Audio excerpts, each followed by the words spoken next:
Hello, कौन बोल रहा है? ए नाती हिंदी छाटे लगलो, हम तार मेहरारू बोला तनी चिरैया। हाँ बोला, खाना खइलू ह? ना रे नाती, तोर खून पी के भाग घरे जल्दी।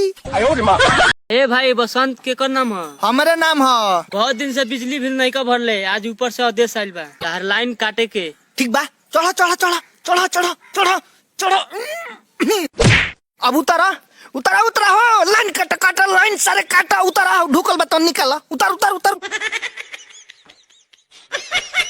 का रे पार्टनर, सुननी है कि ते 1 लाख की एगो चप्पल किन ले बारे?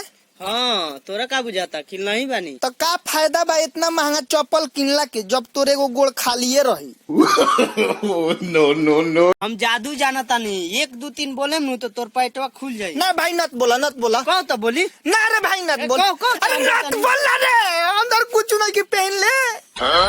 हाँ मैं अगर केहू की यहाँ फंक्शन होना नु तो सबसे पहले हमरा से राय ले ला लो। वाह, तब तो तोर काफी इज्जत बारे गांव में। अच्छा का चीज के राय ले लो रे? यह राय ले ला नु कि 200 आदमी के खाना खियावे के बा, झूठ पतल बिक देबे नु।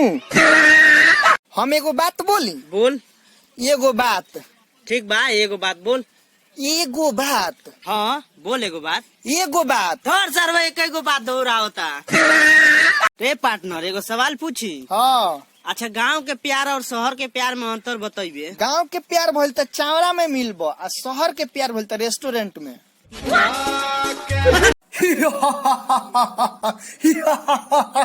रे ई का करता रे? मूर्ख बालक, तुमको इतना भी पता नहीं कि रावण हंस रहा है। चल साला बिया उखाड़े चले के बाद धान के रावण ढुकल बा, मार के चिनौटिए फोड़ देम तार। अरे माई रे माई, ए डॉक्टर साहब 2 दिन से पेटवा में लहर फूक ले बा। रुक जो लेके आओ तनी। का? तोरा पेटवा में लहर फूकले बा, बुतावे खातिर पानी लिया तनी। ये किसका पेड़ है? का? किसके पेड़ हो? ई का करता रे? तू नु कहला कि किसके पेड़ हो तो किस करतनी? रे ते कौना क्लास में पढ़ेलिस रे? 10वां में। तनी एसी के फुल फॉर्म बताइबे। एसी के फुल फॉर्म अभिषेक चोपड़ा। बाप रे बाप, आज के हमार दिन शुभ बा। कैसे रे? आज हमार मेहरारू हमरा के चुमा देले बिया। में शुभ दिन वाला कौन सी बात बाटे? रोज गांव के लड़का सुन के देत रहल से, आज तोरा के दे देले बिया। ए भगवान, तनी गर्मी कम कर। काहे रे, गर्मी से तोरा कोनो दिक्कत बा का? हाँ, 2 दिन गर्मी पड़ल, मुंह हमार बुझाता जे करिया पलोथिन ह। का हो बड़ा मटकौआ चाल चलता रे मटकौआ चाल कहता रे। आ जिला जवर में हमरे जैसन कवन बारे आए आवत तरी हमरे लगे सट्टे, तोरे जैसन जुआन लइकन के तो हम पीछे रखिले। हाँ हट साइड हट। या आई एम गरीब पुअर आदमी, पूरा दिन कुछ नहीं ईटिंग, कुछ खाए के गिविंग। वाह रे वाह, अबे सन को भिखारी आवेला इसका लात खबी की भात। लात यू ईटिंग, भात I eating, because I am भूखा, यू आर लुखा। नो नो नो नो।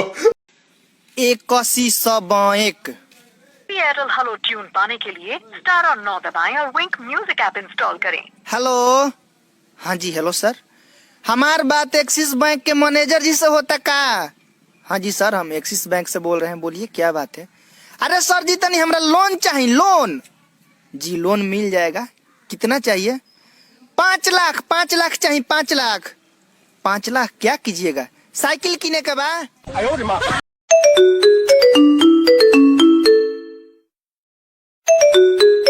हेलो, हम कस्टमर केयर से बोल रहे हैं, क्या हमारी बात बसंत एनके जी से हो रही है? हाँ जी हाँ सर, आपके फोन से पहले रात रात भर बातें होती थी, अब क्या हो गया है सर?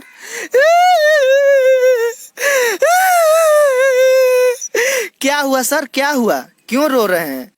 मैं रात भर अपनी गर्लफ्रेंड से बात करता था, अब उसकी शादी हो गई है। शादी किससे हुई सर? मुझसे।